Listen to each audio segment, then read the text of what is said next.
গতকালকে বরাদ্দ পাইছি কত টাকা জানেন? সরকারি ভাবে পাইছি 25 কোটি টাকা। মানে 5 বছরে আমি রাস্তাঘাট বানাইতে পারবো, কিন্তু আগের এমপিরা জানায় নাই কেন? সারা বাংলাদেশের অন্যরা কেউ জানায় না কেন কত টাকা পাইছে? এখন আমি চাইতেছি এটা কি আমার বাপের টাকা? এটা শেখ হাসিনা রাষ্ট্রের টাকা। এই টাকা আপনার যত ভাগ আমারও সেম ভাগ, আপনারা জানা লাগবে। এটা সারা বাংলাদেশের মানুষের জানতে হবে যে এমপি কত টাকা পায়। খালি মজা মারে মজা ভাই, আমরা খালি বইটা পাই, এটা আর হবে না, এটা আর হবে না। আমি রাস্তাঘাট বানাইবো, আপনাদের টাকা আপনাদের কাছে ফেরত দিব। তবে যারা টাকা মারবেন মনে রাখেন, আমার যত আপন লোকই হন একেবারে শাটারিং দিয়ে এক জায়গা থেকে বিদায় দিব। আমার আমলে কোনো বাচ্চা জায়গা পাবে না। ইদিকের কথা, ইদিকে চা বাগানের শ্রমিকের টাকা বাইরে দিবেন, 5,000-এর মধ্যে 2,000 দিবেন, 3,000 দিবেন, আর নিজেরা চেয়ারম্যান মেম্বার হইবেন, এগুলা হইতে পারবে না। আমি বলছি সৎ লোকের জায়গা হবে থেকে মাধবপুর সোনারগাঁ। আমি এমপি হওয়ার পর বক্তব্য নাই, আমি হইলাম কামলা। আমার কাজ হইল কামলা দেওয়া, খালি ঘন্টার পর ঘন্টা বক্তব্য দেওয়ার সুযোগ নাই আমার সময়। এইখানে আমি, আপনাদের মনে আছে কিনা, এইখানে ভিতরে আমি একটা প্রোগ্রামে গেছিলাম। কি প্রোগ্রাম ছিল? কালী পূজার সময় সাংস্কৃতিক অনুষ্ঠান। আপনাদেরকে বলছিলাম যে আর কেউ যদি বানায় না দেয়, আমি আপনাদেরকে এই ব্রিজটা বানাই দিব। মনে আছে কিনা আপনাদের? ব্রিজটা বানাই দিছি। এখন ছোট্ট একটা গাইড ওয়াল না হইলে আরো ভাঙতেই থাকবো। আমি গাইড ওয়ালটা বানানোর চেষ্টা করতেছি। এখন চিত্তরঞ্জন বর্মনরে আমি জিজ্ঞেস করি, এমপি হিসাবে আর কি করা লাগবে তোমার জন্য, এটা একটু সংক্ষেপে বলো। তোমাদের এই পাড়ার জন্য আমার আর কি করা লাগবে এটা বলো। তুমি বুঝাই দাও আমি কিটা করতেছি। তোমার বাসায় বুঝাই দাও। আসলে আং চিন পারানি তারপর গাইড ওয়াল গাই ছিল লামা, তারপরে চিন পাশাপাশি ছাড়ছুরি চা বাগানি লামা ভাই আমি মুগেতে স্কুল থানার বাঙে যারা চা বাগানি ভরা চিন বড় গাড়ি পাড়া করি সোনারগাঁ জোড়া ফ্রি বাস। আমি বলছি একটা মিনিট, আমি বাংলাদেশ। তুমি আবার চেক করে যদি এই তোমার বাসায় কইয়া থাকে যে আমি লোক খারাপ, আমার জন্য আর ভোট না দেয়, এটা কইতেছি নি? এটা তুমি আমার বুঝাইয়া কইও। আবার ঠিক মতো কইতেছে কিনা দেখা গেল কইতেছে এরা যে লোক খারাপ, কিন্তু এরা আর ভোট দিও না। না ভাই, আমার আমার আমার আমার শ্বশুর আপা বলতেন, শিক্ষিত মানুষের পায়ের জুতা কান্দে নিলেও কোনো দুঃখ নাই, কারণ শিক্ষিত শত্রুবালা মূর্খ থেকে বুঝছেন। আমি 10 বছর ধরে সোহন ভাইয়ের কাছে ফ্রি খেলা দেখি সারা বাংলাদেশ। কেন জানেন? শুধু উনার শিক্ষিত ব্যারিস্টার মানুষ, উনার ভালো ভালো উপদেশ শোনার জন্য, বুঝছেন।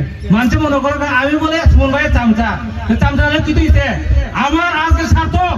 আমার বাবার নামে উনি ব্রিজ করে দিয়েছেন 10 লক্ষ টাকা। আমি কি মেম্বার জানে পাতলা মারে যে আমি পাতলা মারছি না। আমরা বলে আগুনের গুণা যারা বুথ দিতেন 1,95,000 বিল্লার তোমার 4টা ব্রিজে পাতলা মারে, আমি পাতলা মারেন জানে। মুসলমান বাদশাহ, আমরা রাজবংশ, এখন আমরা রাজা আছে, আমরা কথা দিয়ে কথা রাখি। ভাই যে আমরা বাবার নামে ব্রিজ দিয়েছে, আমার বাবার আত্মা শান্তি পাইব। আমি ভাই গার্ডওয়াল পাশে, ওই গার্ডওয়ালটা যেন ওই মানে পর্যটনের যে দৃষ্টিনন্দন হইতো, দৃষ্টিনন্দন। আচ্ছা একটা জিনিস শুনুন, এইদিকে এরা আমার কথা বুঝেনি, এই বুঝাই দিবাইনি। আচ্ছা এখন এইদিকে সরো, আমি আর দেখি না, সরো। এখন আপনারা প্রস্তুত কিনা, কি ব্যাপারে প্রস্তুত কিনা? আমি যেভাবে এই এলাকাটা সাজাইতেছি, আপনারা প্রতিদিন এখানে এখন কয়েক হাজার হাজার পর্যটক এখানে আসবে। আপনারা এদেরকে খাওয়াইতে হবে, পর্যটককে সম্মান দিতে হবে, পর্যটকের নিরাপত্তা দিতে হবে। এর বিপরীতে আপনারা পর্যটন শিল্প থেকে আপনারা টাকা পয়সা পাবেন, ইনকাম করবেন। এইটার জন্য আপনারা প্রস্তুতি নেন। এই ব্রিজ বানাই দিছি বড় জিনিস না, বড় জিনিস হইল এই পুরা এলাকাটারে আমি একটা পারফেক্ট পর্যটনে রূপান্তর করতে চাই। এবং আমার এলাকার লোক এইখানে বৈশাখ ডলার ইনকাম করবে, টাকা ইনকাম করবে, এই ব্যবস্থা আমি করে দিতে চাই। আমি এইটার জন্য আপনাদের ছেলে মেয়েদেরকে শিক্ষিত বলতে চাই যে শিক্ষিত করেন, কারণ এরা যদি শিক্ষিত না হয় তো পর্যটকদের সাথে আচরণ করবে কিভাবে। আমি এই সব জায়গায় কোনো না কোনো একটা জায়গায় একটা 5 স্টার হোটেল বানানোর চিন্তা করতেছি, যাতে হাজার হাজার লোকের কর্মসংস্থান হয়।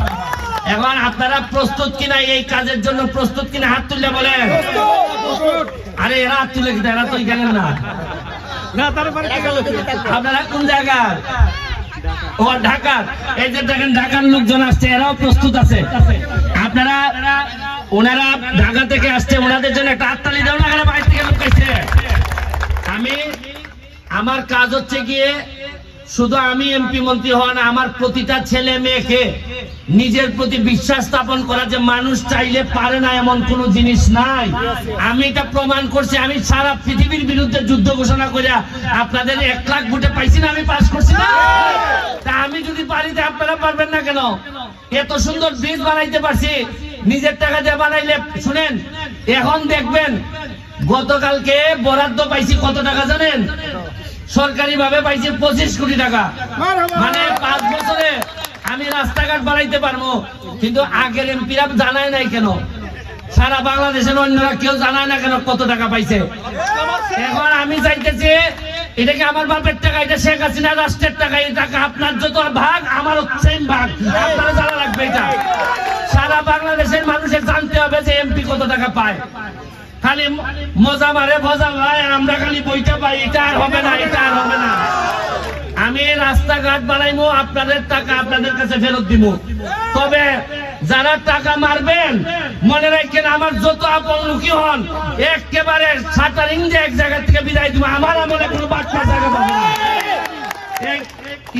ইদিকের কথা, ইদিকে চা বাগানের শ্রমিকের টাকা বাইরে দিবেন, 5,000-এর মধ্যে 2,000 দিবেন, 3,000 দিবেন, আর নিজেরা চেয়ারম্যান মেম্বার হইবেন, এগুলা হইতে পারবে না। আমি বলছি সৎ লোকের জায়গা হবে থেকে মাধবপুর সুরারগঞ্জ। আপনাদের জন্য দোয়া রইল, শুভকামনা রইল। আর ঢাকার ভাই আপনারা একটু চা খেয়ে যাবেন, এদেরকে একটু চার ব্যবস্থা করছো না, একটু চা খেয়ে যান। এই একটা ব্রিজ আছে, এইটা উদ্বোধন করেছি, এটা দেখে যান। ওই সামনে যান, এটা ছবি তুলে যান। হ্যাঁ আসতেছি, আমি আসতেছি। আরে একটা পেয়ারা খাওয়াই দিও। আপনারা ভালো থাকবেন, থ্যাংক ইউ। আশীর্বাদ রাখবেন আমার জন্য। জয় বাংলা, জয় বঙ্গবন্ধু।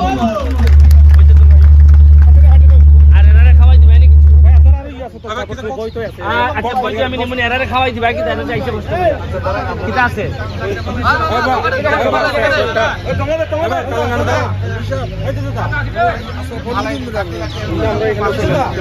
দাও দাও সাইন দাও জায়গা না তুমি কিটা পরে পরে বাবা পরে সমস্যা এইটা আমি বাতাম এটা আমার বেশি পুরো আদিবাসী দেখি ভাই এটা একটু এটা ওসির দ্বারা দেখলাম আমার একটা কার্ড নিয়ে ওসির দ্বারা দেখলাম কার্ড দিয়ে গানি রে বাবা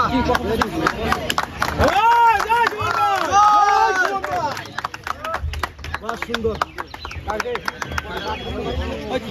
সুন্দর তো আসলে